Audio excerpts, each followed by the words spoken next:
UK services, Lavazzi and book1.co.uk present the 20 megabyte Doctor Who podcast.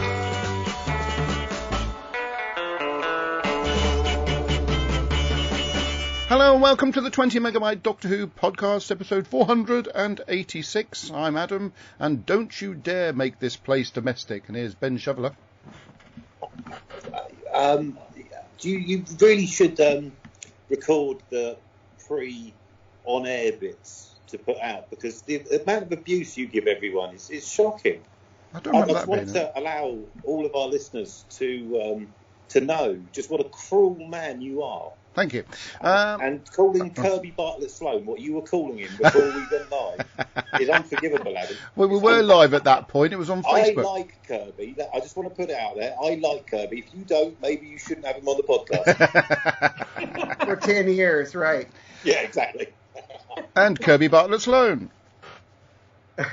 Excuse me, would you mind not farting while I'm saving the world? No, it rather depends on what I've been eating. Mary Lang. Pickled onions? Pickled eggs? You kiss this man? And after a bit of a Am I stop meant to do a start. quote? No one ever told me I was going to do a quote. Yeah, we told it last couple of weeks. But never mind, it's fine. We didn't I expect you haven't to been do here it. at the beginning for the last couple of weeks. I'm only 25 minutes in. Well, didn't expect you to do one, but... Can I do a quote then? Can you do me again so I can do I a beg quote? your pardon, that's what she said. Well, it was. And I gave it to her. That's what she said. Anyway, right. Do you want a Can you quote, do do me you? again so I can do a quote? Kirby, give him a quote. No, I've got a quote. It's Have fine, you? I know one. Oh, go on then. Well, Ben you want to Shoveler. do Hang on, let me do the introduction. Ben Yeah, Shoveler. again. Stop it. When you're ready. Yeah. Well, I'm ready. Anytime you like. Ben Shoveler. Is that me? Yep. Here we go then. Yep. Hi, I'm the Doctor. Hey, I don't remember that. Was that in there, Kirby? Oh, yes, it was, wasn't it? Yes, well done. Pot luck on very your much. part. Okay, on the live Was it feed. worth waiting for? No. And, on the and live... every week, oh, then, you sneeze. could just say fantastic, and that would be... Yeah, well, Yes. That's fantastic. Oh, I've started. Whoa! Sorry, I had a bit of a sneeze Oh, there. my God. Lillian Robbins said, yes, you are. Don't know what that refers to. And then, well, I'm not going to complain that you are late because I know that and I know what's happening. Well, I don't know, Blibby, what's happening. Right, No, right no then, one so else this does. week we're going to be... Oh, and then Lillian Robbins says, lol.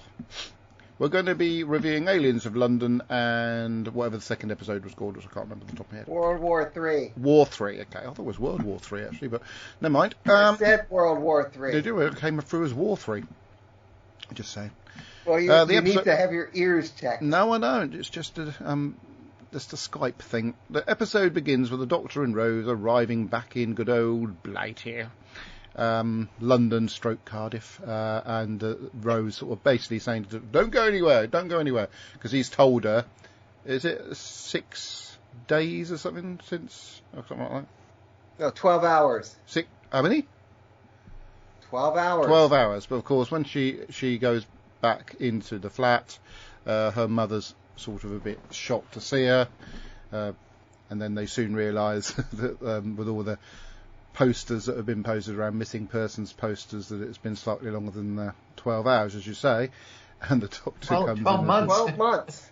Yeah, so there is. I like that. This bit here, to be precise. It's not 12 hours, it's 12 months. You've been gone a whole year. Sorry. Now that was less than 6 seconds, Ben, before you say anything. So that was, That's what she said. you've been waiting for Thank you very much. an opportunity. Yeah, so at when after the titles we have a little tow rag painting Bad Wolf on the side of a perfectly decent looking police box before riding away to appear in Stranger Things. Oh no, that's a different bicycle. Sorry. You know, the actor who, that little boy that was spraying Bad Wolf on the side of the TARDIS, is now the MP for Upper Gloucester North. Is he? No. So I thought you might say that. That Okay, would right. be stupid, Adam. Don't be so foolhardy. So anyway, the Doctor and Rose have to run the gauntlet. Master, God, yes. the actor who did the spray painting is named Corey Doby, or Doaby. I have no Anything. idea if he's been in anything. Thank you for that. He was in Doctor Who. Gone Yes. quiet. Anyway, so they have to run the gauntlet of moanings from the police and Jackie for, especially the doctor, for taking her away, and then she has to explain that nothing, exceptional occurred during her absence. So they go to the roof of, I presume, the block where she lives, to have a chat. Probably a bit drafty up there. I probably would have gone into the park or something like that. But of course, it's a great vantage point for the slightly badly CGI'd spaceship, which obviously when we watch these episodes on the old style cathode ray tellies, it wouldn't have looked so, poor. I think it looks pretty good. It's not too bad, but you can see it's a bit... Yeah. Certain aspects of it are quite good for the And our time. TVs were not cathode ray in 2005. Well, mine were. I wasn't posh Mine like were. you, Mary. I had cathode ray. I didn't get a flat screen TV until 2008. I didn't get a flat screen TV until the 3rd of December, 2009. What about you? I didn't get one until the 4th of October, 2022. I can give you the date when I got mine too. God, why am I not yeah. surprised? We'll hold our breath. Yes. January 20th, Oh, 2008. Anyway, so this spaceship rather slowly glides around London and smashes into the slightly reversed and then not reversed clock of the Houses of Parliament, which is still quite cool. Queen actually. Elizabeth Tower, you don't see the Houses of Oh, Parliament. here we go. It's still the clock of the Houses of Parliament because that actually Yes, clashes it in- is. Yeah, Just we'll don't shut say your face Big then. Ben, because Big Ben is not the tower. Yeah, I'm quite aware of that because we live in this country. Anyway, right then. I know. And it then crashes into the River Thames. We see some very happy extras being able to do a bit of acting while stuck in a gridlock situation. I'm sure they go around to everybody saying, "Can I have a job at a convention? I appeared in that scene where everybody's gridlocked in the Aliens of London." And then the Doctor gets excited because he knows it's like first contact thing, and he thinks he's going to be able to sit back and watch it, but not. And the thing about they jump to the TV news, live news feeds. The bloke, and I probably said this last time we reviewed this. Yes, you episode, did. I know what you're going to say. He's overacting really badly. He doesn't come across as a newscaster at all. He comes across as an actor who's just sort of rocked up in the middle of it all and is just sort of helping out doing a bit of newscasting. And then, of course, we cut to the American... Master. No, she had a name, but I never saw her name come up on the screen in anything she did. But you probably deny that. Yes. Well, she's been in. She was in. Anytime that they needed to show quote CNN, but it's not CNN. Anytime they needed to show that, it was her and Trinity Wells. Yeah. Yeah, but did her name ever come up on the screen? I'm not sure if it ever came up in this story. It does come up in the later stories that she was in. Okay, no, I didn't know that. Anyway, yeah, so she's just telling her viewers about what's going on in London. Also, apparently, there is a real newscaster later on. And, yes, we know that. He doesn't overact. No, because he does a good job and he knows what he's doing. Yeah, she was talking about that other... what's his name? He had the stroke. I can't remember his name now. Oh, well, never mind. Bloke who's on... This won't help anyone who's not in England. The bloke who's on Sunday mornings on BBC. Yeah, I can't remember his name. Somebody will come up. Probably Alan T. Butcher will come up with him. That's some point soon. Then, of course, they Well, flick remember, in... Alan T. Butcher has closely studied this.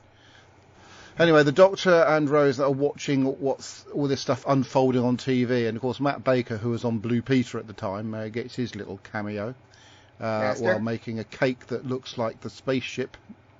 Yes. And not only that, but it's covered in jelly babies when he pulls out the one he already made. That's what she... Oh, sorry. How on earth can you... What? I don't know. It said pulled out. So that's, well, never mind. Anyway, meanwhile, they cut to you have to explain. I'm not sure where you're going with that. a corridor scene where some army personnel are sort of entering. Andrew Marr. That's it, Andrew Marr. You got there ahead of Alan T. Butcher. Well done. Because I've got the Google. The young I lady. wasn't looking. The young lady from Torchwood is looking after the body that was recovered from the spaceship that landed in the Thames. And her name Appears is to be Tosh. dead. That's Tosh from the Torchwood. And they did establish that was her in canon. Yeah, I was waiting for her to die, and she didn't, did she? So I said about her dying last week, and she obviously didn't. So I'm quite glad it was. Anyway, back to this bit. Yeah, they established that it was her during the scene in Torchwood when she died. Oh, okay. But anyway, this they've got this body. She assumes that it's dead, but it's not dead yet. As they roll it back into the refrigerator. Andrew Marr is broadcasting from outside not Buckingham Palace, sorry, Downing Street, where we meet a couple of sort of later to be discovered to be Slovene. Raxacoricophalopatorians. Yeah, them. I can't remember. I can't say that, so I will say Slovene because it is the Slovene family in this particular thing. It's a shame we've never met any other Raxacoricophalopatorians. Yes, we've met ones from other families. We've never met any other families. Yes. In Have Sarah we? Jane Adventures. Oh, okay, whatever. Anyway, yeah, so they're all... Including one that was orange. Thank you for that. Yeah, and of course we've soon discovered that the politicians have got slight gas issues. Maybe they're sort of lactose intolerant or something like that because they're breaking wind a lot. Don't say anything against lactose intolerant, Adam. I'll get very offended. Well, I think I'm slightly lactose intolerant. I've got terrible wind when I eat cheese. Yeah, I don't get it. It's not wind I get when I eat cheese, Adam. It's a little bit more than that. Thank you for that. I didn't really need to find out exactly. I mean, if it was only wind, I'd be pleased. But if I have milk in my tea, I don't have an issue. Funny that, isn't it? Well, it's the same with me and cheese on pizza. Oh, I was all right when I had cheese, so it can't be that then. But I do when I have extra mature cheddar. I have all sorts of horrible things happen to me. The 20 megabyte cheese podcast. Yeah. I don't like cheese. I can't eat Cheese, it. Gromit. Right, anyway, what are we up to? Oh, yeah, so there's all stuff kicking off at 10 Downing Street, so we meet all these rather dodgy-looking politicians. Mean politicians. Pardon? Rather rotund politicians. Well, they're rather dodgy-looking politicians. Well, that's just Yeah, politics. just politicians. Very good. Obese. I like that one. Ooh. Can you imagine what it must have been like when they had a casting call and, it said, you're not fat enough? Well, we're only casting fat people. Well, I'd love to go to a casting and be told that. But then be told, oh yeah, you're the right size. You're fat enough. I mean, it's like Pad me out a bit, how many roles are there for fat people?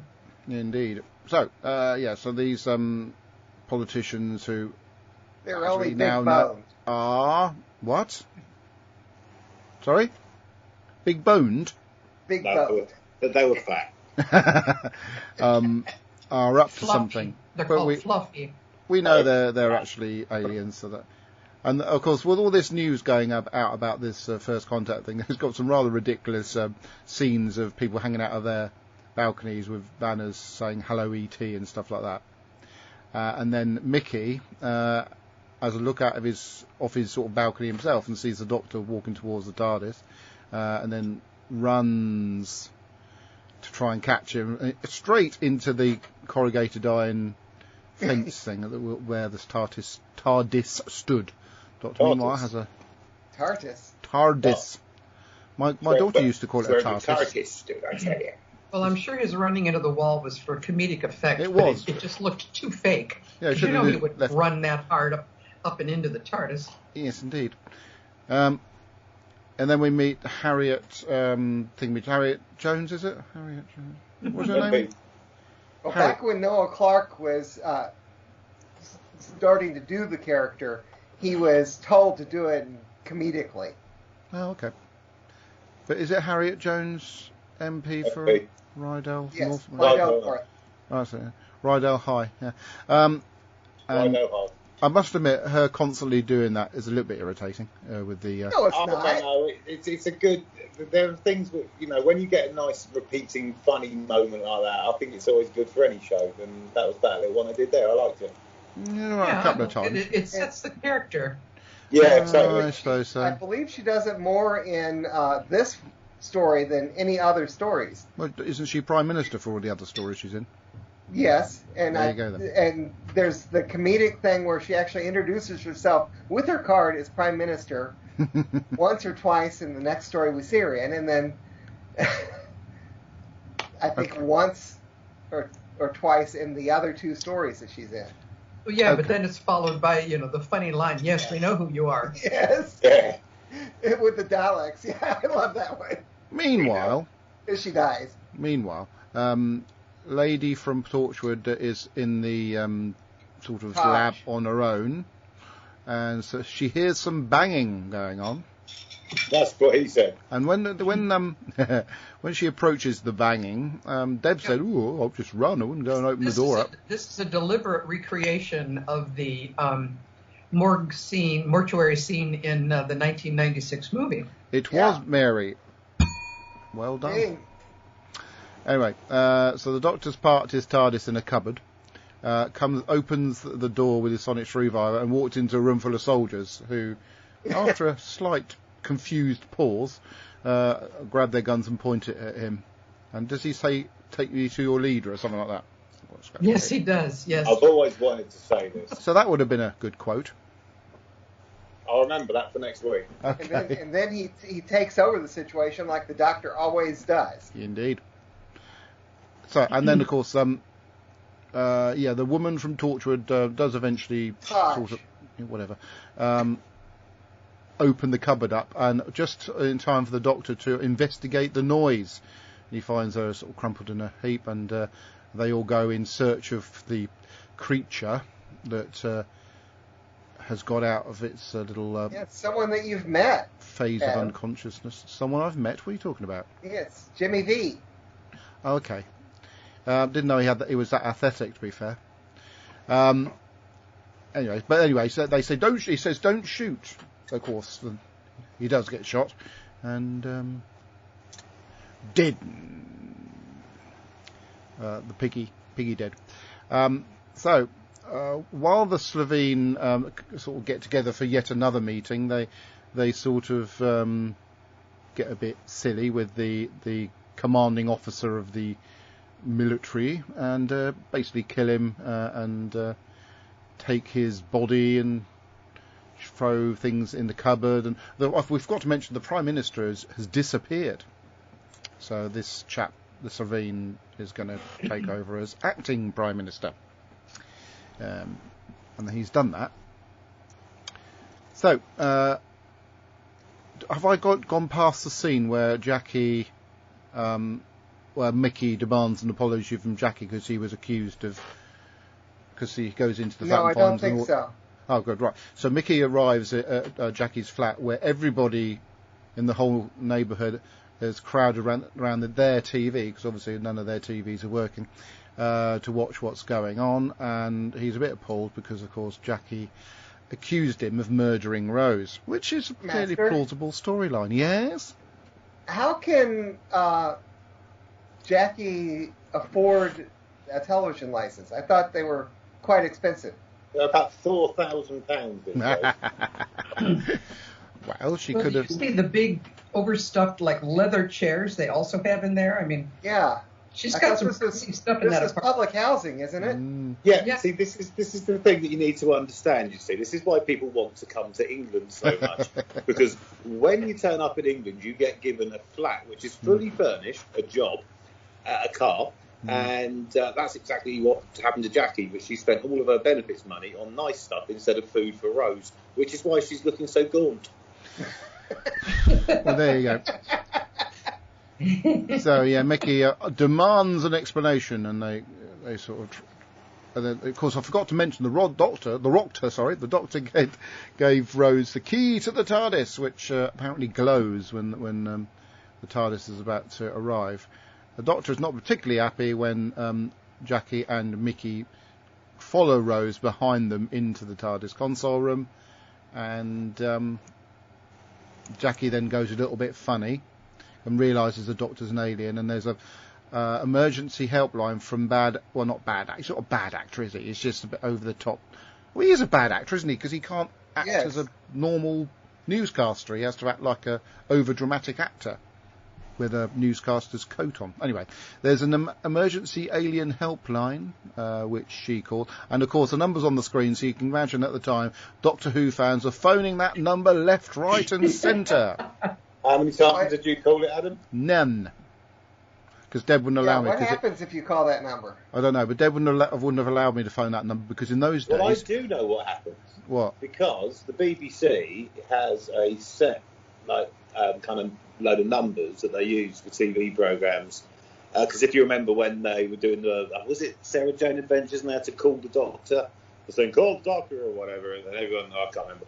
But it was one of them, and they put a number on the screen, and loads of Doctor Who fans rung the number, and it was just a non-connected number. Because it's fake. Because it's television, people. Because it's not real. In the States, we use 555 numbers. Okay. Welcome to the 20 megabyte telephone numbers on TV podcast. Made a joke out of that in one of his movies. Where'd I get up to? Yeah, Alien Help. Schwarzenegger did a lot of funny stuff in his movies. Some of it was called acting. Anyway, so she calls this number and refers to a few keywords, which triggers... I love that. Blue box, TARDIS, the Doctor. Which excites the Asian chap from number 10, who knows now that things are going to get interesting. Things are going to get funky. Mm-hmm.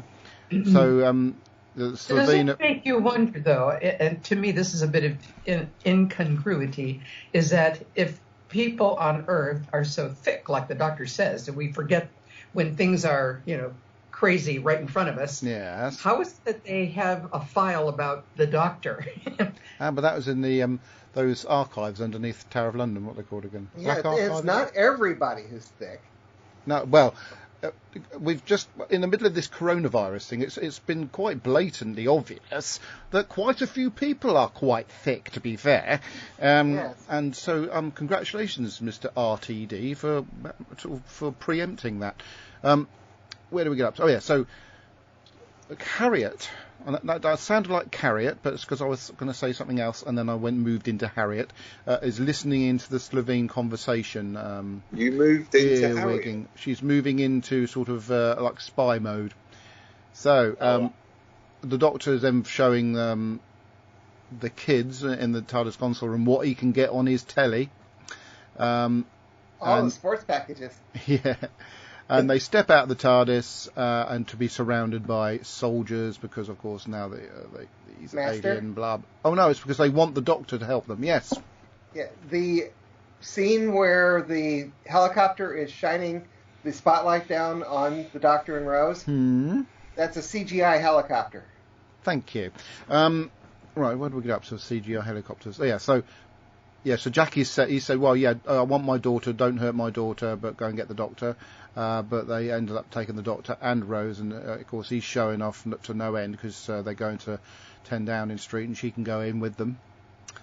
Meanwhile, the police visit Jackie to take a statement, and of course the main officer there has got a bit of a gastric wind problem.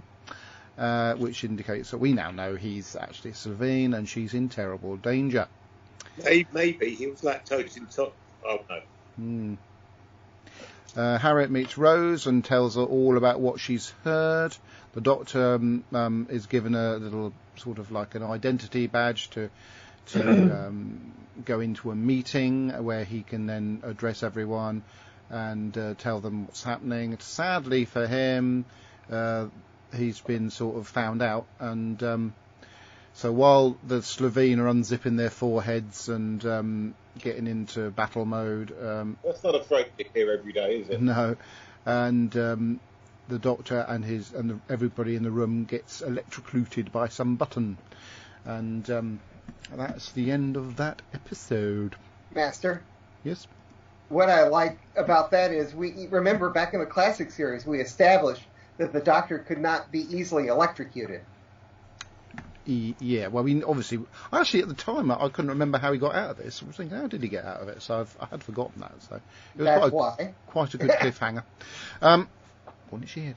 Anyway, but when he gets out of it and he sort of throws the energy into the Slovene's gadget, which then electrocutes all the Slovene, allowing Jackie to escape. Although when the Slovene was sort of going all lightning-y, she was still sort of in a little sort of fetal shape thing where Deb said, well, run now, you can go. And of course, she doesn't go until Mickey comes in and rescues her. So, yeah, and of course, when all the police come in and find all these dead bodies, the Doctor gets the blame for it. And the dopey police officers believe them, but the Doctor runs, and then he gets caught again, and then manages to get away by the fact that they sort of corner him with a lift in the backdrop. And they had plenty of time to shoot him while he was sort of stepping back. Yeah, into why the didn't they shoot him while he was standing there? Because that would have meant the end of Christmas after only 4 episodes. And although he was still not happy doing it, he wanted to hold out for a series. Actually, since this was filmed during the first filming block, he was probably quite happy doing it. Okay, you can tell he was annoyed in the respect that he was arguing with Russell T Davidson and Judy Garden about which jumper he should be wearing. He wasn't happy with the colour in this particular episode, if I remember rightly. He wanted more of a fawn than the one he actually wore. Yeah, thank you, Ben. Right then, then a chase of... It was during the filming of this particular, this first block, that he already realized he didn't want to do it anymore. Okay. Anyway, so a chase ensues with Harriet, Rose, the Doctor, and the Slovene, who we see a few scenes of them running across the screen because they're very quick CGI scenes, but they're quite effective, to be fair. It looks great, but it does not match up with the costumes at all. No, because they're quite lumbering, aren't they? When you see how they move, when it's CGI. Yeah. I thought it was rubbish. Completely, I thought that really downgraded it to a children's TV show. You might as well put a cartoon on it. Or Benny Hill music in the background. Actually, it would work quite well with the Benny Hill music while they're running through the corridors and the Slovene are following them. Yeah. Anyway, the Doctor eventually gets them into a sort of room and then has a conversation that threatens to increase the flammability of some alcohol, but the bluff gets called on that one. So what he actually does is he locks them in, and in the room they've got metal walls that come and block out every entrance and exit. Hang on, I've got something coming through on the live feed. I believe this is supposed to be the same room that later on the Master gasses all of his staff. Oh, is it? Yes. Thank you for that, Kirby. No spoilers, everyone who hasn't seen the future episodes. Neil James says... Oh, pardon? What? But there's more episodes? There are, yeah. Neil James says, hi, you beauty. There's 4 doctors. Oi! Right. What? Point deducted for Kirby for any future quiz that we might probably never do.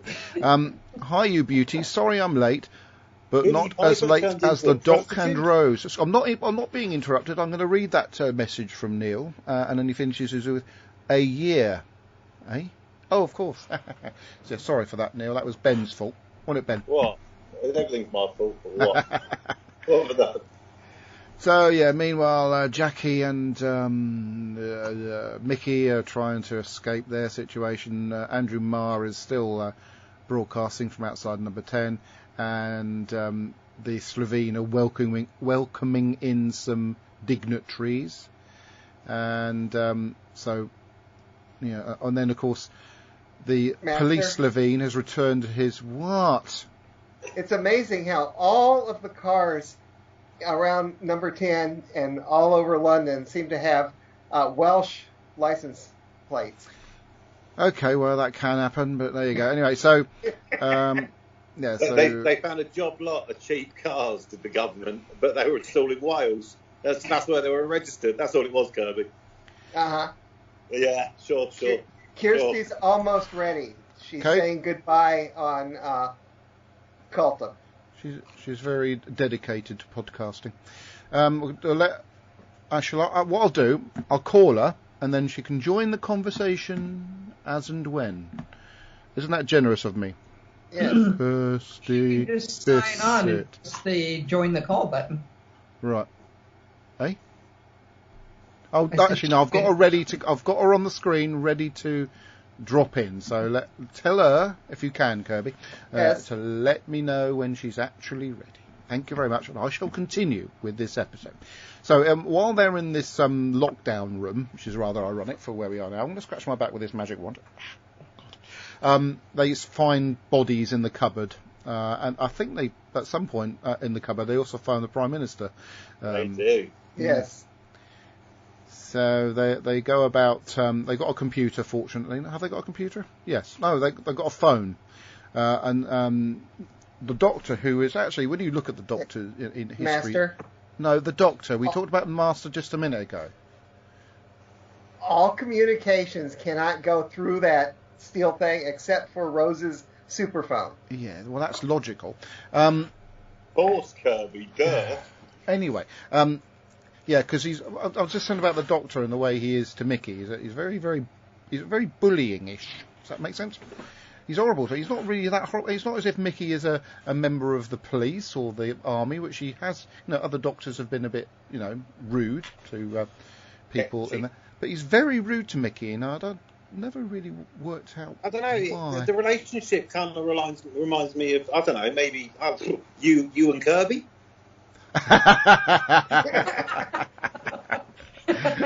No, it's Kirsty and Kirby. Actually, I think it's because his first impression of Mickey was as a cowering. Oh yeah, maybe. Coward, and our first coward. reflection. Yeah. Careful what you say now, Kirby. Because you being Mickey. Yeah. Anyway, so the Doctor wants to rope Mickey into, or Ricky, as she has been calling him, into a little plan for searching stuff on the internet and getting into systems via a password. What's the password, Kirby? Oh. I don't remember. Well, that's very unusual. I don't remember either, but I thought if anybody would remember the password, it would be... I was just about to look it up when you asked. Were you? I thought you looked at these at the same time that Adam did. Yeah, well, the password doesn't come on. Anyway, they get into the unit computer and... Doctor 123, apparently. Is it? No. Neil James says Buffalo. Buffalo. Ah. 2 F's, 1 L. So I wonder how many Doctor Who fans at that stage changed all their passwords to Buffalo. I didn't. Bet some did.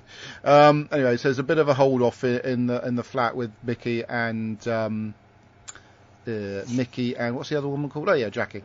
And the Doctor says get some vinegar together and throws the vinegar over it comes through the door obviously, and there's a rather revolting explosion of green. Which obviously made me think of Baldrick, to be fair. Oh no, Percy, well, Lord me Percy. of the last time I had a really bad cold, actually. Oh, well, one of those sneezes that just creeps up on you and you haven't got a tissue handy. Yeah. And you've got white walls. Well, you did have white walls. Yes. Anyway, so they get covered in green and... Master? Oh, jeez. Yes. When Harriet Jones, Rose, and the Doctor are congratulating themselves, they decide to have a drink from whatever that liquor is. Yes. And this particular Doctor does not like to drink. Okay. What is it, tea? No. I once did a drama... It's some alcohol... It's the alcohol that is like brandy or something that he was holding up as the weapon earlier. Okay, no, but it doesn't have to actually be alcohol. Well, I did a film once in which I played a baddie, and we had to do this scene over and over again. And so instead of having to knock back a shot of whiskey, otherwise I would have been blottoed after about 20 takes, it was actually cold tea. Just No, saying. I was pointing out though that sometimes the doctor, not Chris Eccleston, the doctor likes wine or whatever sometimes, like the third Doctor, Okay. and particularly the 11th Doctor hated it. Okay. I think that particular segment of the show took a little bit longer than it should have. So we'll go back you to didn't the understand episode. what I was saying. No, I didn't. No. So anyway, right, just moving forward a little bit now because the Doctor, there's a point in which the Doctor has a conversation with the lady Slevine, whose name actually tried to get her on the show. She never answered the email. Mary gave her her Right. email address. She initially 4 years ago said she'd come on it and never said come back to me on it, and so I sent her another she email. was real excited about it when we Master? talked. I think she realised that she wasn't going to get paid, and then decided that was that. Kirsty's Yes, ready. Kirsty, Kirby. But after 400 and however many episodes, Adam, I'm still waiting to get paid. And I Well, still turn up. after 480 whatever episodes, I'm waiting to be paid. Right then. Why should you get paid? It's your I thing. am No. perfectly happy to not get paid because it's fun. I'm not happy not to get paid. I just thought I'd put that out there. It's at this is juncture that I valuable can now time. introduce to the world of podcasting And, Kirsty Bissett. A little fun fact. Oh, Remember not yet we though. talked about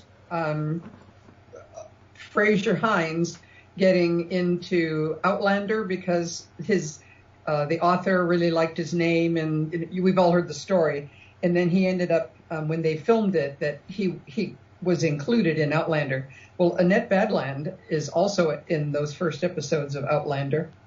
Do you mean It'd be Highlander? interesting to talk to him about, did he meet up with her or, When you say anything. Outlander, is that Highlander or is it Outlander? Outlander. Oh, okay. Sorry about that. I don't know. Never heard of it.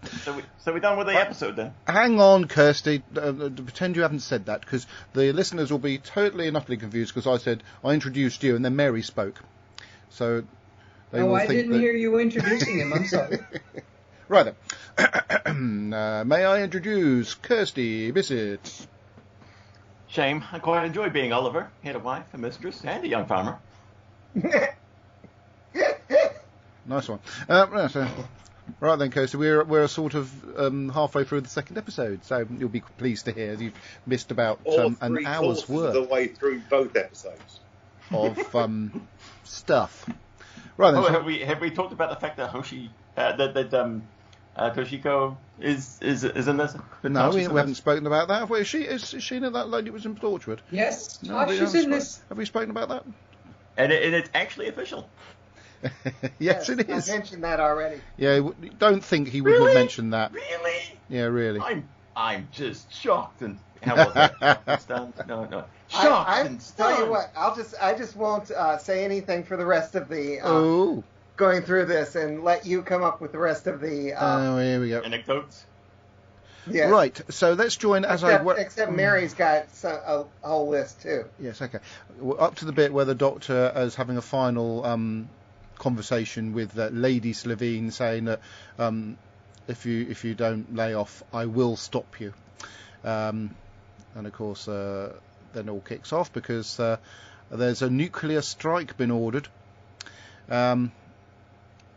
which the Doctor controls via Mickey.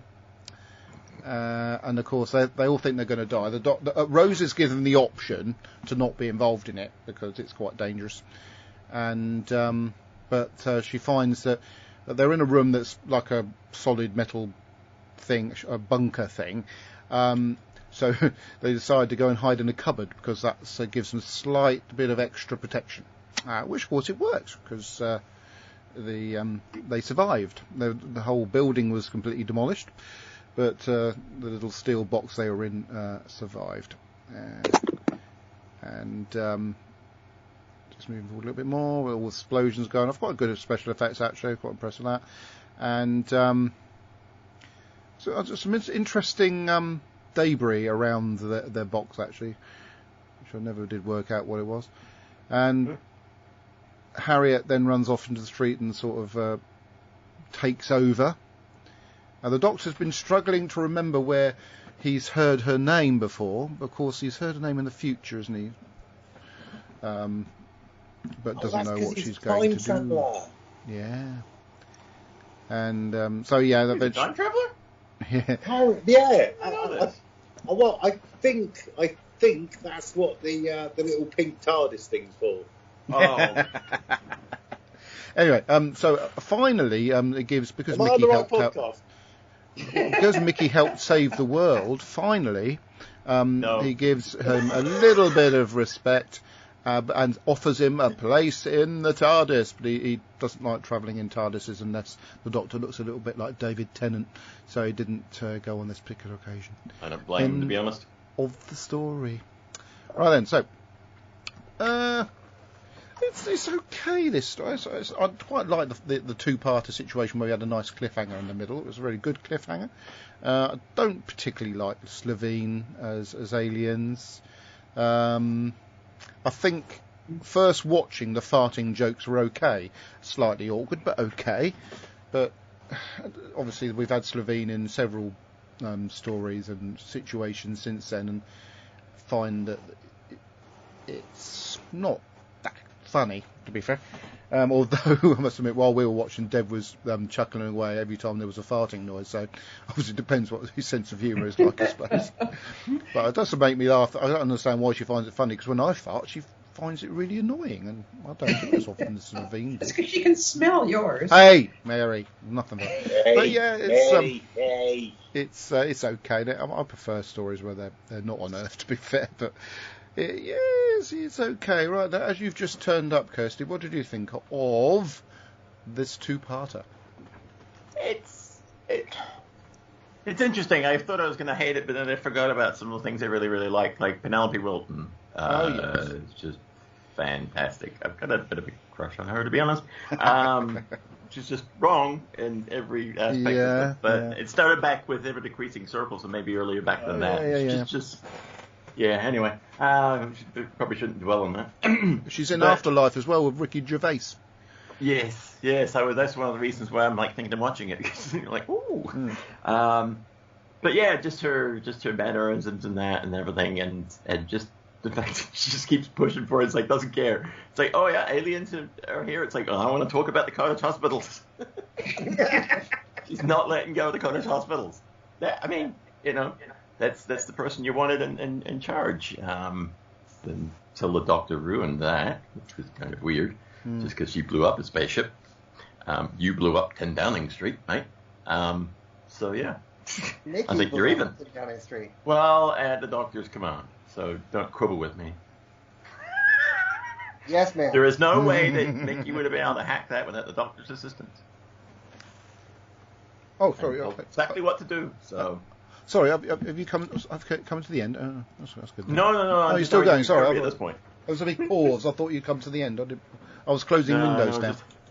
A quick draw of breath before I bite back into him. So I'm just checking the football. But yeah, it's actually a fun story, and in the first season of Doctor Who coming back, it is a bit of a mixed bag. There's some stuff that I really don't like. I don't like the Doctor kind of constantly picking on Mickey.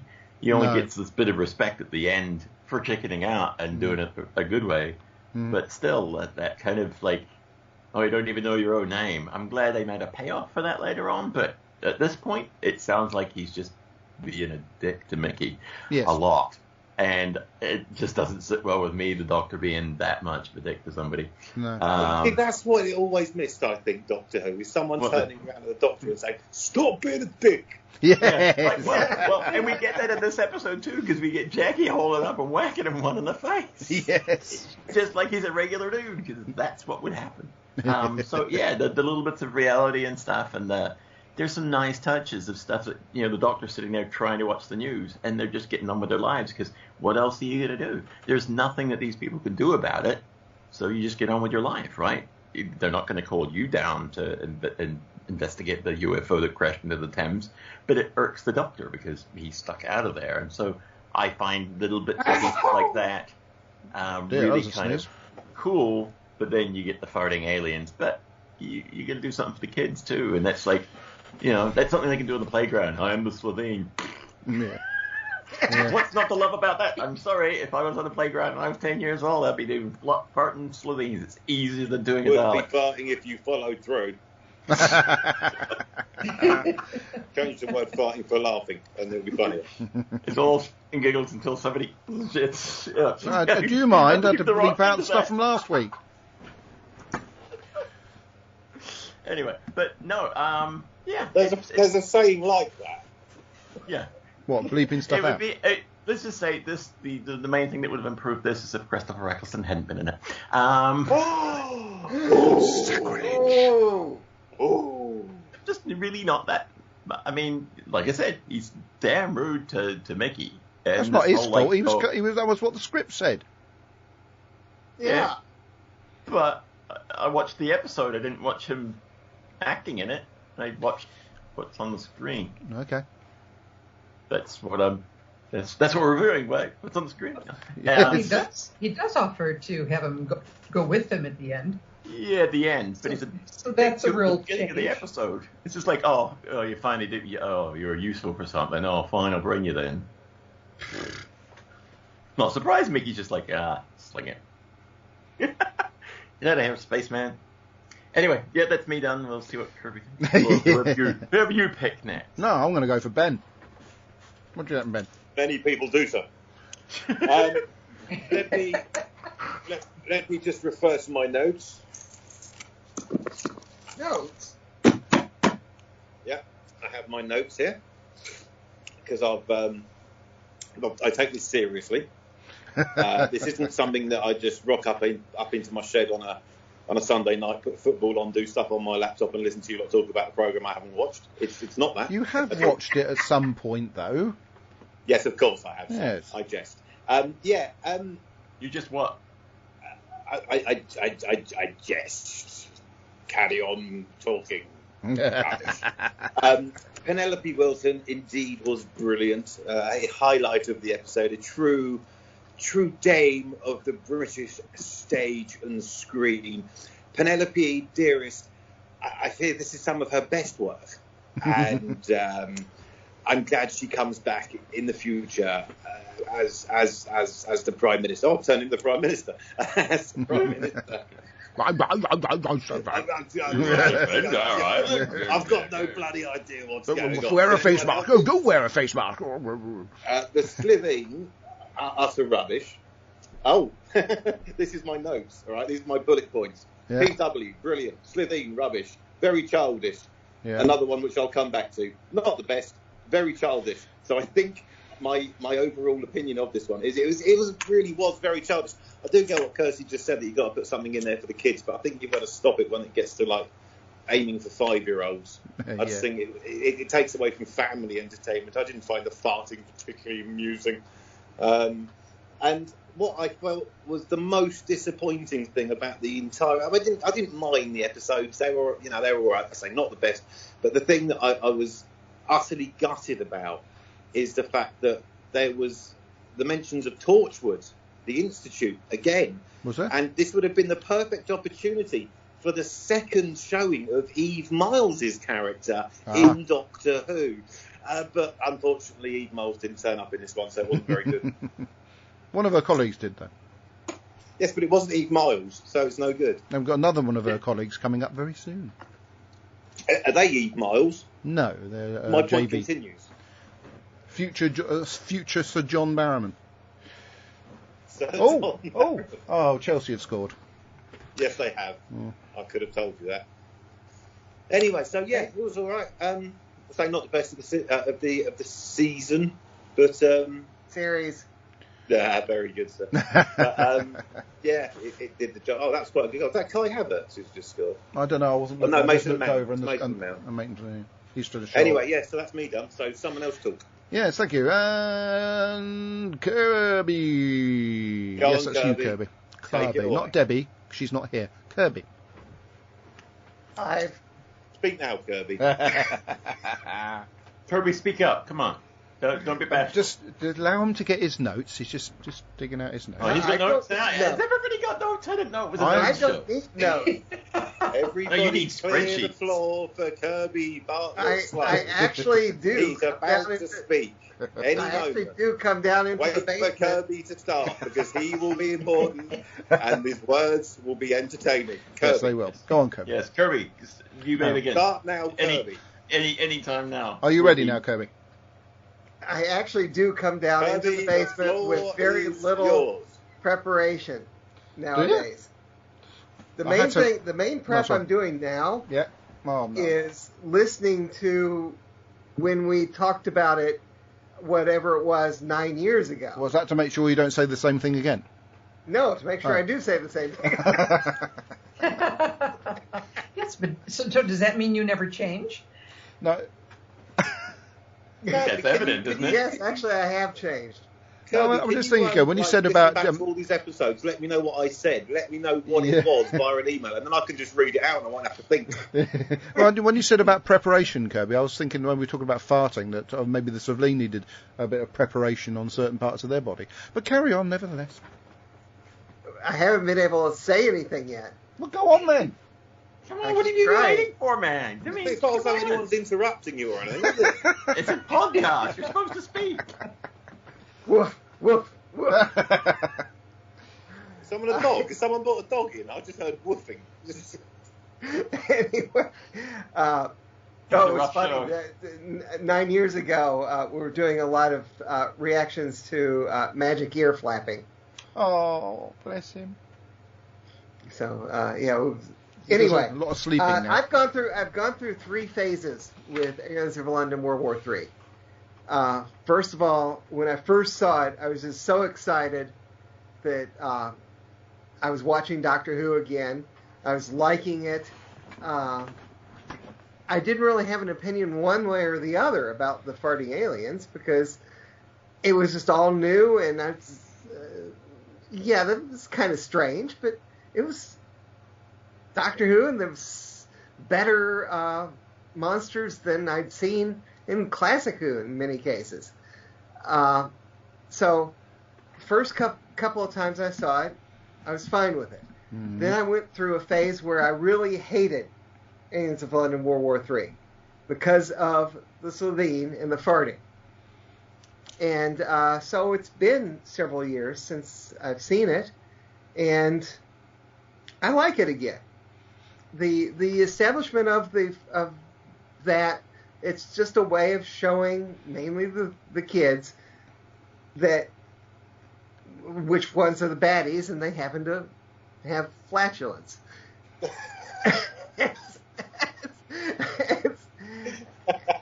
I have more trouble with the fact that they can skin a human and it looks nice and rubbery, and where's the rest of the body the skin was Now, on. bearing in mind you're trying to say this was for kids, I don't think it would have been a very good thing to have lots of disgusting, scary flesh. Of course, the kids these days wouldn't bat an eyelid over it. So anyway, I watched it again last night Yes. and really enjoyed it. I did not watch it with Fred for a change because she didn't want to watch it because she's tired of Slovene. It's the farting. Hmm. So she'll probably join me for Dalek next week. Okay. But yeah, she just was not looking forward to watching this one, so she skipped. But overall, it's part of this great first series of. All right. I'm almost done. All right. Part of this great new series of Doctor Who with the only actor who could have really brought it back, no matter what Kirsty says. Yeah. If I don't think that Eccleston is part of why it survived. I still think Paul McGann could have brought it back myself. I agree, but that's not what happened. No. So You said he was the only actor that could have brought it back. Well, I think that if Paul McGann had been cast No, and I doing... didn't say he's the only actor. Oh. He is the actor who did it Okay. successfully. I misheard you, sorry. Paul McGann is not as quirky and upbeat as Yeah. Eccleston is in this. Okay. He's more serious and more given to long, vocal explanations of things. I think that Eccleston kind of brings a weirdness to this. You know, he's really alien. Okay, I'm wrong. It doesn't happen very often, but there you go. Cherish You're it. not wrong. You're not wrong. Are you done? Okay, I'm done. Right then, everybody. I slightly preempted by accidentally hitting the jingle button slightly early, but here's Mary. Well, I have to say that, like Fred, I did not really want to watch this again because me too. I felt like, I just don't want to watch a Slovene episode. But what I try to do every time I approach these stories is I try to get in the mindset of where was I when I first saw it, and how would other people react to this, seeing it for the first time. Because I did not remember enjoying it the first time, but I thought, okay, but I want to try to be there as if I've never seen it and see how it impresses me. Right. And the funny thing is I really enjoyed it. Oh my God! I might be sick of the Slovenes from their ongoing stories, but trying to see them as brand new in this one, I think really helped. Okay. And people make a lot of disparaging comments about the farting and all that, and I'm sorry Deb isn't on today because I thought of a little film that she put out on Facebook a few years ago of Isla, who was going through a whole vocabulary of different kinds of farts that she thought that was so hilarious, and Debbie laughing along with her. And I'm thinking Isla was something like 6 or 7 years old when Debbie did this. So I'm thinking, there's this whole element of kids, and Doctor Who, at the core of it, is a kids show. I think that it probably did have a great reaction with the kids. And yes, I can see on playgrounds across the country, kids being Slovenes and having a great time with it. So I try to see the Slovenes that way. And they are they're an interesting alien in that they are very clever. And the fact that they have been in the population for at least a year or longer, makes you realize that, we could have aliens among us now that we're not aware of. And trying to see this as new, even with the characters of Rose and her mom and Mickey and that, we really are just still getting to know them. So the Doctor's negativity towards Mickey seems perfectly appropriate because Mickey was kind of a doofus in the first episode that he was in. But he does redeem himself and wins over the Doctor and gets offered a place on the TARDIS, which he doesn't want to take. So I saw that as character growth. The only problem that I had is that when they do come to the cliffhanger at the end of the first episode, and again, trying to approach this with the idea that I don't know these characters very well at all, with all of them under threat like they were at the end of of the first episode, you don't know who's going to survive and who isn't. But then they spoil it for you because they show you the coming attractions for the next episode in which they're all running around perfectly fine. And I think, well, what good is the cliffhanger when you can already see that they're going to be okay? So I think that kind of... Do what? That's a very good point. Yeah, I think that spoils what I thought was a really good cliffhanger. This story had a lot of threads in it, and that's when I do enjoy a show, when it's well written like that, when you've got more than one set of people involved in an event, and it's from their different perspectives. Rose's mom being upset about her being gone, and so you understand how worried she is that the Doctor keeps her safe. In the future, it's all, it's great character work, and it's an interesting storyline, and I won't name all the storylines, but I mean, I just found it interesting, the interweaving of all these different stories that concluded in the best way possible, the destruction of 10 Downing Street.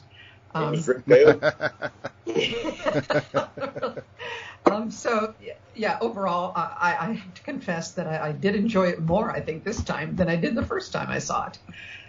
So there you are. Sorry to let you down. Don't have much criticism except for Except for the coming attractions, just spoiling a bit, things. just a bit surprised. Yes. I was waiting for her to finish. I do have a little bit of information about what happened because there was a lot of complaints from What about viewers farting? who were spoiled like that.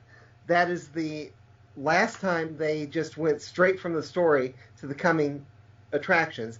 From that point on, they would put the credits in. Yes.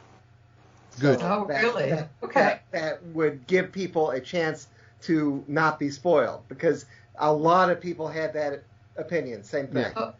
Oh, that's interesting to learn. Yeah. Yeah. Brilliant. Because, at the end of that episode, it's like, wow, we don't know enough about these characters yet to know who might or might not. There's always those indispensable characters that are always going to survive. But Like we the didn't know about that. Yeah, we have, obviously the Doctor's going to survive, but we just don't know how. That was the cliffhanger The for me. Doctor and Rose probably, but Yeah. her mom, Mickey, Yeah, are yeah. they going to survive? We don't know. Anyway. By the way, I need to correct something I said earlier. Oh, blimey. I got my first flat screen TV on January 20th, Oh, Jesus 2009. Christ. Uh, That was so really glad worth you- waiting for. I'm so My relieved. God. Oh man, I I'm just going to had sleep. to correct that because I realized I was thinking, no, couldn't have been. You misled. You lied. Oh, jeez. Yeah, man. I don't We're know never if I going to can believe forgive another that. thing you ever say again. Yes. Robert Vance Jr. says, hi everyone, happy Super Bowl Sunday. I didn't know Super Bowl was today. It's probably. It is. Today's a Super Bowl. Are you watching it, Ben? Can't they sue you for saying Super Bowl? Isn't it the big game? That's the big game. Are you watching Yeah. it, Ben? No, that was last night when Man United played Everton. And then he says, next week will be better, hopefully, Mary. Yeah, I'm trusting it will be. Oh, All right, wow. then. I'm so looking forward to next week where we go into the past. Oh, is it the Super Bowl replay next week? No, we're not talking about something. No, Dalek. Right then. That's not Okay, next so it's now time for feedback and Kirby's little bit where he requested feedback on the 20 megabyte Doctor Who Yes. podcast Facebook group, which you can join. Let me Take it away, let me Mr. Bartlett Sloan. Let me refresh so that I have the You mean you're not ready? latest and greatest. Okay, Richie You mean you're not Williams. fresh? Oh, jeez. Richie Williams says, Harriet Jones, Prime Minister, doesn't she look tired? And I remind him, I say, excuse me, this is Harriet Jones MP, Flight L North. She's not Prime Minister yet. He's not tired. Ah. And Richie Williams says, small details, I doubt this were too arsed. Former Prime Minister, too. Excellent. Robert Wentz Jr., but yes, we will know who she is. Hmm. Robert Wentz Jr., review of Ends of London World War III. Well, not one of my favorite stories. RTD kind of made it like one big fart joke that goes on and on and on. I'm not a fan of the Slovene. The TARDIS is off by 12 months, and people were thinking Mickey had something to do with Rose's disappearing. I like that bit. Glad that worked itself out. Felt like a Torchwood story. The girl who works in the morgue goes on to play in Torchwood later. Yeah. Really? Very good, Kirby. This story is all... It's Miles. Oh, she was in Torchwood. This story is all sleight of hand. While you're watching the pig astronaut crash land, never mind what the Slovene are doing. Later on, Harriet Jones becomes Prime Minister later on. Department of Redundancy Department there. I never thought Mickey was that smart to override UNIT's code to launch his rocket at 10 Downing Street. Well, he didn't. Exactly. The Doctor did. Also, is that true about the cabinet room breaking away? Kirby, we need to know.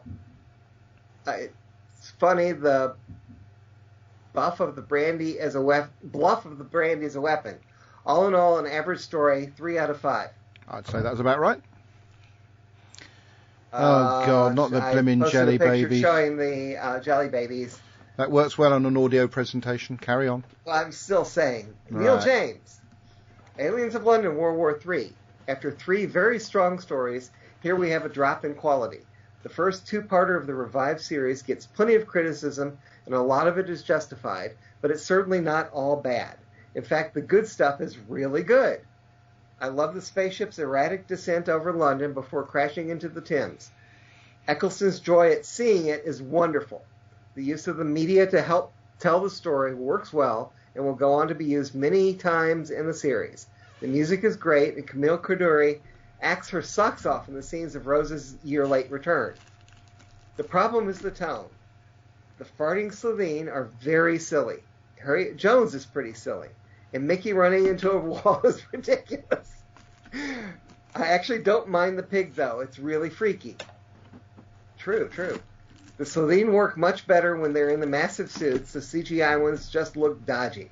Yes. Also, the BBC ruined the first new Doctor Who cliffhanger for over 15 years by immediately showing a preview of the next episode. Somebody to mentioned show that. Characters we just saw in danger, running around, doing fine. WTF. Yes. And deja vu. Yeah. I mean, it's a good point. I just wish someone had mentioned it before. Annoyingly. I'm surprised Mary didn't, actually. Yeah, she's pedantic. Yeah, enough you're to usually do quite it. sharp on that sort of stuff, Mary, aren't you? Yeah. Yeah. All right. Annoyingly. The Doctor and Rose spend over 25 minutes of the second episode locked in that sealed cabinet room, but I do like the I could save the world but lose you moment. The Doc and Rose's relationship takes an interesting turn as he basically seduces her into leaving her mom behind at the end in the 8-minute wrap-up. Yeah. But Yeah. let's end on a high. This exchange always makes me laugh. Doctor, Mickey, have you got any vinegar? Mickey, how should I know? Doctor, it's your kitchen. And you notice that, as an aside here, Rose knew what was in his kitchen. Well, sure. Yeah, anyway. She's a woman. To sum up, all over the place, but always entertaining. 3 stars out of 5. Excellent. We don't need the next We'll bit, but thank you very Ian much. Kurtz. Yes. Right then. Master. Oh, yeah. Ian has been sitting in his things for a long, long time. Oh, yes. He missed sitting in anything 9 years ago, and we actually noticed. Oh. Well, he sent something in this year, but we won't do that just yet because we've got to move on to other mediums of feedback. Because Robert, I think... The seance was last week. Shut up. I think Robert sent something in via the 20 megabyte group page. Volunteers. Nobody? Fine, that's great. What? Somebody's going to volunteer, or I'll be volunteering them. I wasn't paying Oh, dear. attention Oh, Oh, so that came to me. Oh, sorry. That's me. So that's me? No. We're Robert Haynes via the 20 megabyte Robert. crew page. Kirby? I'm trying to bring it You're trying up. I'm not allowed to do that I anymore. don't make that joke anymore. I've had complaints. I've had complaints from That's what Mary she Whitehouse. God, Go on, this, this isn't the Super Bowl. This is like the World Series final. You're just Okay, tossing about and I'm banging them out. Years. Go on then, Robert Haynes, in your best Yes. Me. in your best Australian accent. Go on then, Yes, Kirby. And I don't make that joke because I'm respecting you, Mary. What joke?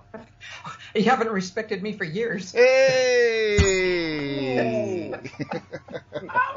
No, seriously, I Actually, realized, no, yes, I I know. realized that particular joke was not that great, so I stopped doing it.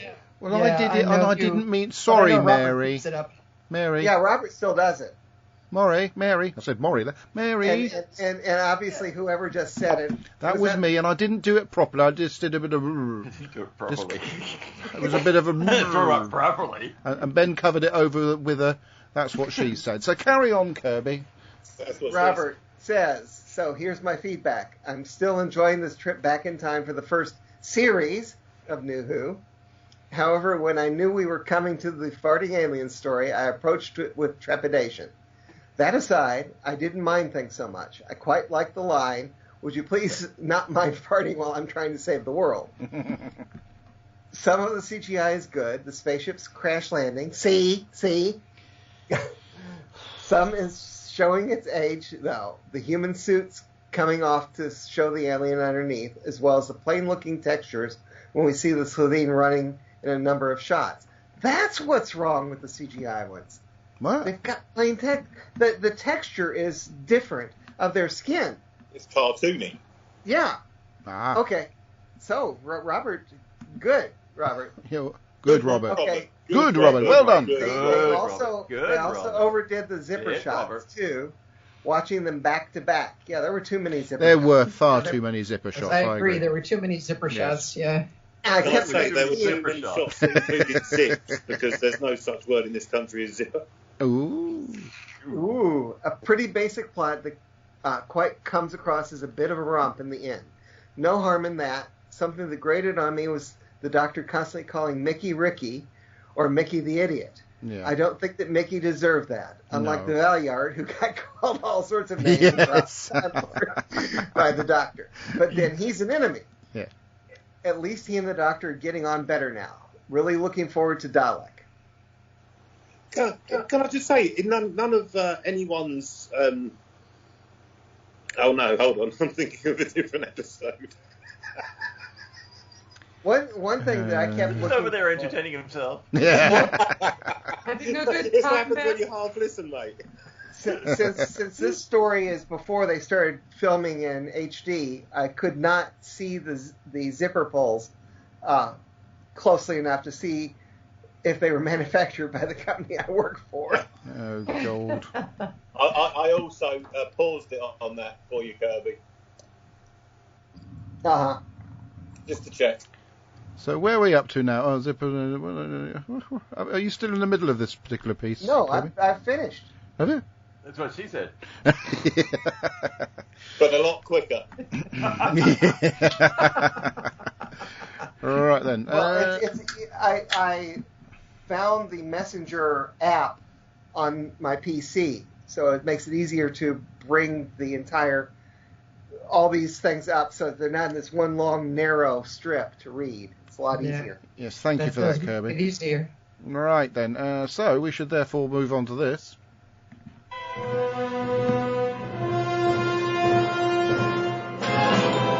Hello, 20 Megabyte Podcast. This is Ian Kirk. Hello, Ian. I am. Well, I found my DVDs of season 1, so I don't have to watch those adverts Very anymore. Aliens of London, World War III, by Russell T Davies. Russell T Davies is from a soap opera writing background, Oh. so we have domestic scenes with a companion and family. Mm-hmm. Of course, starting a war over false claims of weapons of destruction was in the news at the time. It was. There was a scene of 3 Slovene running through a panelled room. They used that twice. Yep. Do you think Boris Johnson has a zip on his forehead? He may well do. The doctor killed the Slovene, although he didn't have much choice. Bye for now. There you go, Kirby. He's Master? provided us with one. Yes. Master. Yes. There's a scene. Actually, they just kind of changed the CGI slightly. There's one scene CGI of the Celine running where there's one Celine, and then there's another one with 3 Celine. Thank you for that. Alan T. Butcher says, the thing about the cabinet room metal box is, I think, broadly true. The IRA fired missiles at number 10 in 1991, which is why this was installed. There you go. Yeah, Okay. When John Major was in power. Quite possibly so. Right then. So, Kirsty, Yes. I've given you plenty of time to digest Linda and Terry Miles's the blurb. So please Yes. read it out in your best Linda and Terry Miles voice. All right. I will channel Linda and Terry Miles. Aliens of London, World War III, a 2-parter. 12 Terry? hours, 12... A 2-parter. So I thought Terry was in the room. Thank you. No, I should have said a 2-parter. Way! So that's how it's done, Kirby. Thank you. I'm only here for the things. 12 hours, 12 months. Jackie's being so picky. You're the doctor? Stitch this. Isn't Jackie wonderful? I bet every chap in the world would want her for a mother-in-law. I know I would. Hello, Jackie. Anyway, sitting on top, that wasn't, they didn't say that. That was me saying that. Anyway, back to Linda and Terry. Sitting on top of a block of They flat... do write like they're talking, don't they? It's incredible. They do, yeah. Sitting on top of a block of flats in a state of blocks all the same height it seems strange that the other blocks are taller. And plus very, very fake sky in the background. It became very apparent. Anyway. Actually, no, before, can I interrupt there? Because that's what, while we were watching that scene, when they were on the roof, and like I said about, Deb was saying, it's very green screen, isn't it? It was quite a technical statement from Deb, but if she could spot it, then... I don't remember seeing it the first time round, but now it's just like, but that's TV for you. Can I just say, I'm really enjoying this, because this is like, I know you're reading it like some sort of demented, I don't mean that in a rude way, children's TV presenter. It's coming across, I don't mean that in a rude way at all. The vibe I'm going for. It's working. It's working for me. Anyway, back to this. Yes. As to the flight path of the alien craft, here's one I prepared earlier. I'm sorry, Linda and Terry. I really am. I'm not. He's not. Anyway, as for the flight path of the alien craft, how many times did it go around London to end up ditching in about 40 foot of water? And that's if the tide was high. Also, it crashed into a backwards ass yes, we spoke about that, yes. Yeah, well, I figured somebody would bring it up. It was me. Oh, you put it up. Yeah, that does surprise me that you were Well, actually allowed to talk. Excuse me. Anyway, moving on. Yes? This is a very short review, but it's taking me forever. The augmented pig was a great idea. I bought one that's scale inch with the 5-inch figures. To scale with the 5-inch figures. Sorry. Probably worth a fortune now. Really? Wow. That little pig. The Slovene-stealing bodies of the dead sounds much too like the Gelth in Rose. Admittedly, only the skin this time, but still. As for the outgassing from the compression fields, well, it's supposed to be a children's television program meant to inform and entertain. Of course, all the Brits find farting whilst I'm talking funny.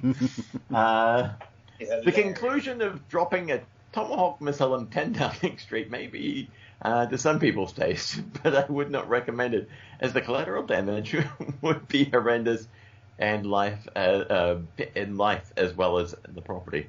And that always struck me. It's like the guy runs out, looks up, goes, "Everybody run!" I'm like, isn't it that kind of thing where if you've seen it, it's too late? Yeah. It's like, oh look, a missile. Nah, you're not running anywhere. And anyway, on to the review. Oh look, bad wolf again. Wonder if that means anything. We are looking forward to the next story, but have no idea who the big baddie is. Stay safe and well, Linda and Terry Miles. And that's all from us. Yes, at well the done. studio. All right, thank you, Over Kirsty. to you, Adam. No, what you should have done there, you missed out on the Sorry. possibility of a really good link then, which would have bypassed me.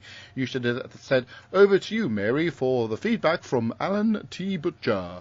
Over to you, Mary, with At the Alan T. Butcher desk. Yes. at the Alan T. Butcher news desk. And I have to say the wicked Alan T. Butcher, because he has decided twice to throw in a very hard to pronounce word. Well, Raxacorica. Get Kirby to do that bit. Yes. It's not hard.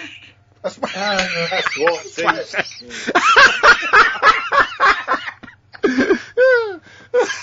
Okay, so Alan T. Butcher says, Raxacoricofallapatorius is a very long word. How do you spell Raxacoricofallapatorius or the winds of war? Please don't eat the pickled onions. Dear 20 Megabyters, Aliens of London, World War III is, of course, a closely studied illustration of a political loss of innocence by revelation of uncomfortable facts and the credulity that many will fall into in order to reestablish their outlook in the face of the truth.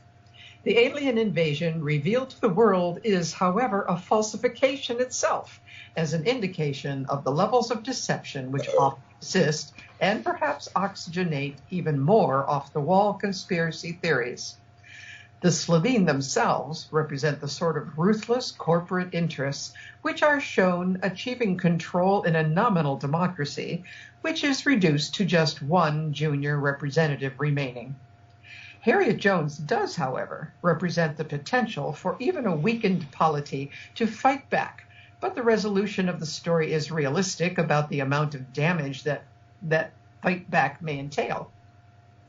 It should be noted that though some criticize the Slitheen flatulence featured in this story, none of those critics have managed to accomplish the disguising of a large creature in the skin pelt of a human without such side effects, so what do they know? We also learned that the Brigadier was deceiving us about UNIT being a United Nations organization, so when he said he was off in Geneva, he may well have been having a weekend break in Brighton with Doris, who later became his wife. We still don't know what happened to Fiona, if there was a Fiona. The Brigadier's life is confusing.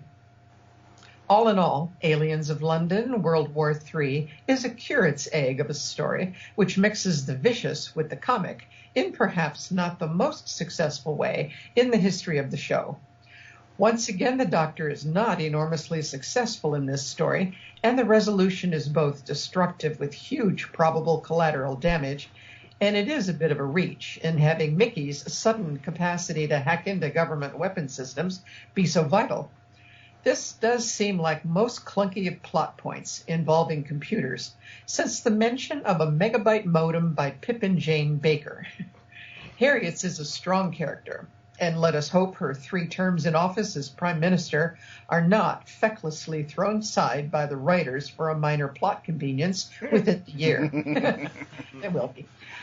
The story does rattle along at a good pace, and though some aspects grate a little, nothing really spoils what is an entertaining and new variation on the alien invasion genre, and at least Raxacoricophalopatorius is easy to say. This story is perhaps one episode too long, as who would not have liked to see the Dalek turn up earlier and be a part of an even more developed story than what we are about to get. Next up, Doctor Who and the Last Dalek, or Honest, there are no more Daleks. This is The Last Survivor. No, really.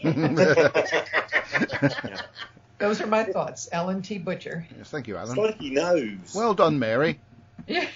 I think I know Raxacoricophalius, whatever that is. Raxacoricophalopatorius. If I can't look at it, I can't say it. You don't have to copy what I say, Kirby, honestly. All right, then. You don't have to repeat what I say, honestly. I was so enthralled in that, I forgot to get up the next page, which I was is so Doctor enthralled Who. in that, I forgot.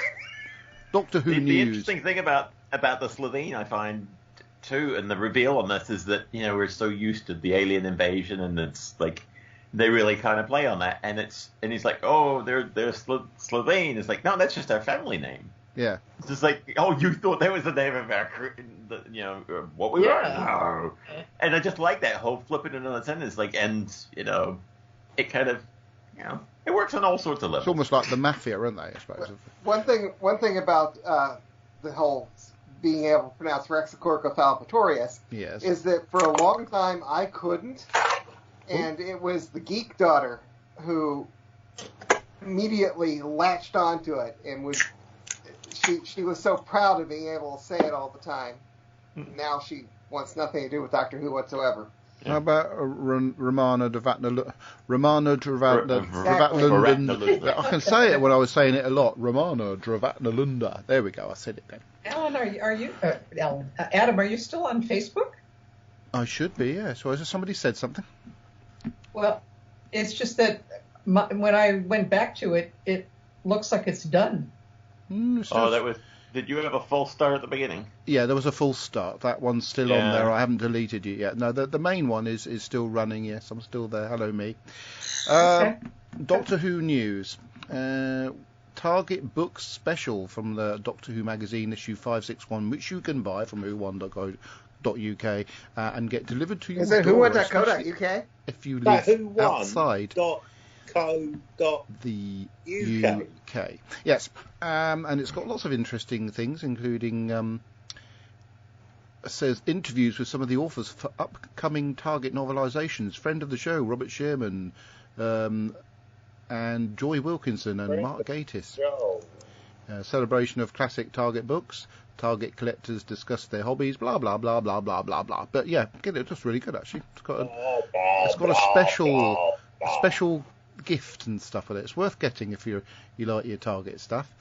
Directed by Douglas Camfield, a book from Phantom Publishing Books at the life of Doctor Who director Douglas Camfield. Do an audiobook, I might buy that. And then we're back to the Script Doctor feature that we talked about last week. Now, that'll do something there. Reminded me of something I was going to say, but I've forgotten it again. Oh, well, never mind. Yeah, we're going to go to Who Won, weren't we? Because I forgot last week because Ben didn't remind me. Who won? Ah, sorry. Yeah, it's not good enough. No, I know. Okay. Right, what we got coming up? If I got paid, then I might take it more seriously. The DVD, that's a novel, isn't it? That's not a novel, it's never mind. Of Revolution of the Daleks. Now, you may be, so I don't want any spoilers, but you may be surprised to find that there are Daleks in that particular story. There's also a disc with the picture of Lalla Ward on it. The Kairos Ring, it says Beyond the Doctor. So that's the Kairos Ring CD from Big Finish. Looks quite interesting. Time Lord Victorious Genetics of the Daleks. I wonder if there's any Daleks in that story. Featuring the Fourth Doctor in a Big Finish story. And these are all to buy now. Wicked Sisters. There's also a Fifth Doctor in that cover. Ooh, that looks quite good. And Reese and Yanto's Excellent Barbecue, which I presume is a sort of play on Bill and Ted. Is also available whowon.co.uk to buy as a hard copy. Yeah, it's coming soon. Surely a play on Bill and Ted would be called Bill and Ted the Play. Fourth Doctor 10.1. Don't encourage him. He doesn't need any encouragement. He'll do it anyway. Right, yeah. Fourth Doctor 10.1 Volume 1. Some more new Fourth Doctor stories on Big Finish, because there's Volume 1, Volume 2, all coming very soon. Colony of Fear featuring the Sixth Doctor. The Crimson Aura novel by Mark Gatiss. The Dalek novel by friend of the show Robert Sherman, who Ben interviewed on stage last year at FantasyCon. Year before last. Was it the year before last? It was. What you've got to think, whenever you say anything from you last just year, have to think that last year didn't happen. Yeah, because nothing happened last year. Exactly. Because I was sitting there thinking, oh, it was only last year, but it wasn't. It was 2 years ago. Yeah, it's mad, isn't it? Mental. I actually went to 1 year ago this weekend. I was actually at a convention. Yeah. Because it was before lockdown. Yep. Lavazi.co.uk have a large range of Doctor Who potential cosplay items. My favourite, of course, being the Fourth Doctor's scarf, an item I wear daily, especially now when it's absolutely freezing cold here in the United Kingdom.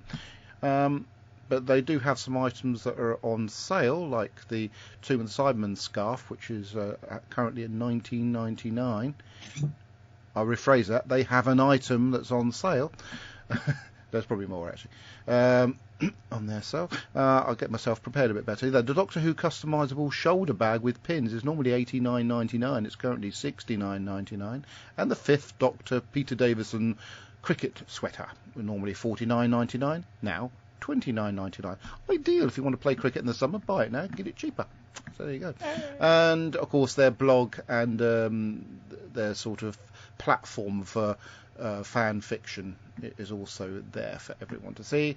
And IWHeroes.co.uk have just been delivered a humongous range of new Funko Pops, including WandaVision, which segues me into how wonderful WandaVision is and how it's drumming up so much interest in. Oh, wow! I was just going to say something then. Well, it seemed like you were disappointed with the most recent. What? Episode. It's superb. What are you about? I was disappointed. What are you about? Oh, maybe I misinterpreted what you said online. Bit appalled by that. No, it's wonderful. It's a superb episode. Yes, it was. And was it wonderful? Oh, God. Right then, where did we get to? Lillian Robbins says, and the Doctor specifically says in the story that it was put in Dowling Street in 1991. So there you go, Alan. So it segues on to stuff that I've been watching other than Doctor Who recently. WandaVision, we've all been loving. Of course, it's the latest episode was particularly interesting, shall we say. I'm not going to say what happened in it. Oh, I see how I misinterpreted. I'm sorry. Huh? Because I had the WoW icon. Emoticon you used. Was the WoW one. I didn't one. understand what it was. Anyway, okay. The Dig. There's a film on Netflix called The Dig, which is nothing sci-fi-ish, but it's just a very good film. There's just something come up today on Netflix called Lego House, which I do intend to watch. But the best thing I've seen this week on television is the magnificent It's a Sin. I don't know who the writer is. I don't know if you've heard of him. Russell T. something or other. Russell T. I'll have to Google it. It's Russell T. something like that. Anyway, absolutely magnificent series. Russell T. Time. Is it Time? Russell T. Time. Yeah. That sounds about or right. Or is it Russell T. Space? See, that actually works on a couple of levels, doesn't Hang it? on. Because, like, tea time, as in... That's it, Russell T. Time, Or tea time, as in he's related to the Doctor Who franchise, which is about time. So Russell T. And... See, the jokes don't work. And funny you should say about Doctor Who, there's a scene in episode 4 where they're behind the scenes of an episode of Doctor Who. But it's not... What episode? Oh, just said episode 4. It might have been episode 3, but I think it's episode 4, funny enough. But yeah, it's just a backdrop scene that I don't know how they got the right to have the certain iconic Doctor Who characters in it, because that was very unusual in itself. But no, it's a sin. If it comes your way and you can actually get to watch it. It's absolutely astonishingly good. I just used Just Watch. It says not available on your streaming service. Oh dear, how sad. Never mind. But I'm sure it will be at some point. It's brilliant, and Stephen Fry has a cameo role in it. It's absolutely superb. Yes, Keely Hawes, great acting. They're just all round wonderful production. The Isle of Wight is nothing like the Isle of Wight, by the way. It looks a little bit like South Wales, because it is. But it's nice that the Isle of Wight gets... But London's South Wales a lot of the time as well, mate. So, yeah, that's true. So watch that one if you get a chance. So I've watched a few other bits and bobs on... Superstore, apparently, is very good. I've only got to episode 4, but the girls absolutely love it, so I'm sure I'll probably get into that a bit better. Is the purple dinosaur still in it? Oh, sorry, that was Saturday Superstore. You're on form today, Ben. Star Trek, the original series. Shame, isn't it? That's quite good. Is that a compliment coming from you, though? I'm trying to see what I've been watching, so I can say. I'll tell you what I've been watching while you're looking then. The football. Well, a lot of football. But I did watch, and I think it was Kirsty last week who said that the new Richard Hammond and Tory Blokey that's the fella programme. I watched all 6 episodes in 2 days. I thought it was incredibly entertaining. It was stupid, I'll give you that, but it was really entertaining. And I managed to say all 6 episodes in 2 nights, which was in between the football. So what's that was that really called good. again? What, the programme? Yeah. It's called Richard Hammond and Tory. Oh no, it's Escape Artists. I was trying to think of a funny title, but then I thought of the real one. So yes, Escape Artists, I think it's called, but it's on Amazon. It's really cool. And just one other thing I'd like to point in this podcast is that on Thursday, as Adam knows, because he sent me many congratulations, it was my birthday. Thank you very much, everybody. Once again, happy birthday, Ben. Oh, happy birthday. Happy birthday. Thanks very much. Thank you. And for my birthday, on the 12th of December, I ordered the new Foo Fighters album, which came out on the 5th of February, the day after my birthday. And I ordered it on a lovely purple vinyl and a T-shirt with some X's on it, as in the size label. Yes. Now, when it came through, not on Friday, the release day, which was very disappointing, on Saturday, the T-shirt had not as many X's on as it should have done. Not as many as it's going to need, because I've lost loads of weight because I've stopped eating everything. I mean, I literally eat bananas and eggs and cereal, and that's it now. And it turned up, and not only did it not have my X's on the T-shirt, which means it would fit nicely, but also my vinyl, which should be 12 inches big, turned up in a little 5-inch package, very much like a CD, that wasn't purple. So I'm very disappointed with Mr. Dave Grohl, because I'm sure he sent it out. And the reason I mention that is because he once watched Doctor Who. Yes. There we go. Well done, Ben. Yeah. Master? What? It's called The Great Escapist. Oh, and in this country, it's available on Amazon Prime. Thank you. Well, Alan T. Butcher in this country, it's available on Amazon Prime. Alan T. Butcher has managed to correct us, so Russell T's name. It's Russell T. Butcher. So thank you, Alan, for correcting us on that one. Robert Vance Jr. says, I enjoyed WandaVision missing a Michael J. Fox lookalike and Wanda being Wanda like in Endgame. So there you go. Right, so next week... Things that I've been watching. Oh, just a minute. We'll go to that. I'm just going to say to everybody that next, in case I might forget to say, next week we're having a week off for Valentine's Day because I'm going to spend the evening with my lovely wife watching films and stuff. Oh, so there's a joke there, but I'm not going to say it. Don't be rude. So that we're on next week. So you've got 2 weeks to digest Dalek. And now Kirby is going to say what he's been watching. Oh, good. That means that I can really get deep into the esoteric stuff with Dalek. Well, the main thing I watched was, of course, WandaVision, and it's really, really good. Yes, it is.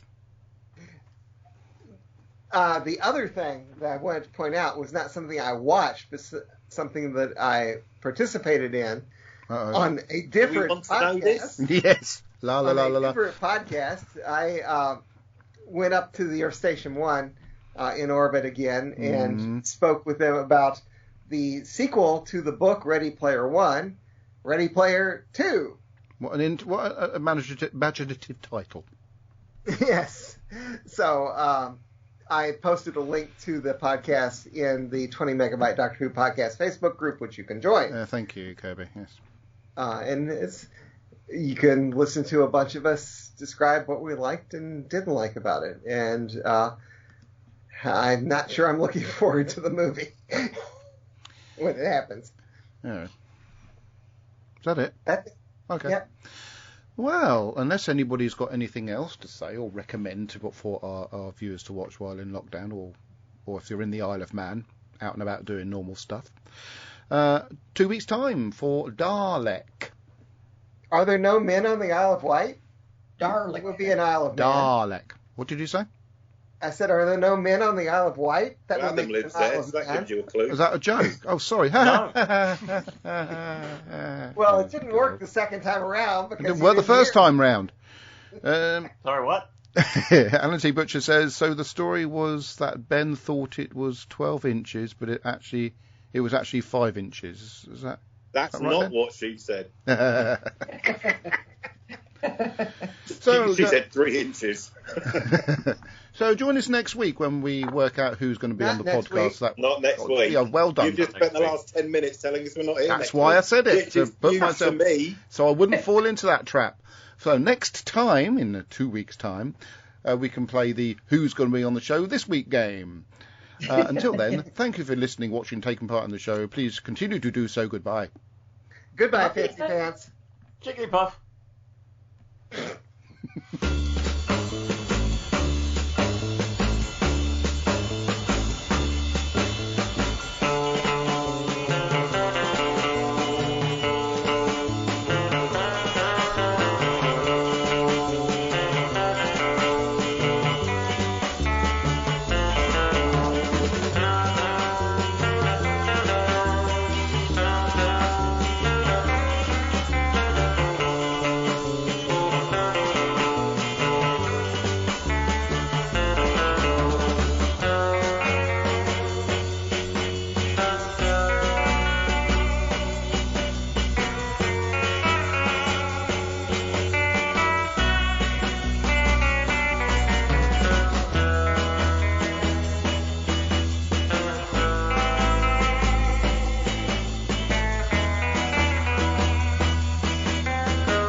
then.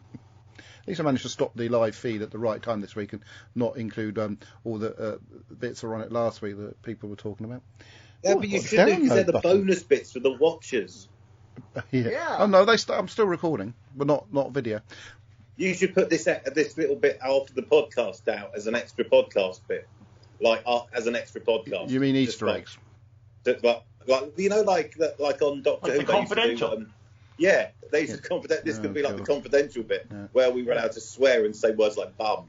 There will be some swearing and words like bum if Deb comes in and finds that I'm still recording. I will explain to her that we are reviewing a 2-part story this week. That's a very thin excuse, but Kirby's on it. I'm duty bound to go and watch the slightly delayed version of Dancing on Ice. I get out of watching that by doing the podcast. Isn't it amazing how John Barrowman's hair became so white in only 15 years? Oh, dearie me, that's a bit harsh. Poor old Bay JB. He's been dyeing it for a lot longer. He's a national. Yeah, maybe he was dyeing it back in the day. Yeah, him and Philip Schofield share a lot of secrets. Yeah. Or not so much secrets anymore, because they've both got white hair, and that's what the secret was that I was aware of. Yeah. He's a national treasure. You know John what? Barrowman. I grew up watching Philip Schofield on TV in New Zealand. Mm. He actually hosted it was a kind of magazine show on New Zealand TV called Shazam, where they did music videos and like stuff that was happening in entertainment news. So yeah, I grew up with this young Philip Schofield on the TV, and then he moved back to England. Yeah, and he's referenced in It's a Sin as well. Bear in mind, It's a Sin is set in the 1980s and early 90s. But I've got to go now, so as I don't get killed. Yes. So Okay. thank you, everybody, and hopefully see you in a couple of weeks' time. Bye bye. Is that the end of the extra podcast bit?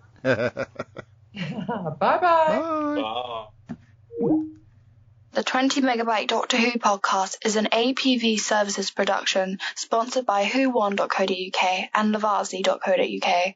We are a proud member of the Doctor Who Podcast Alliance. Doctor Who is a trademark of the BBC. No copyright infringement intended.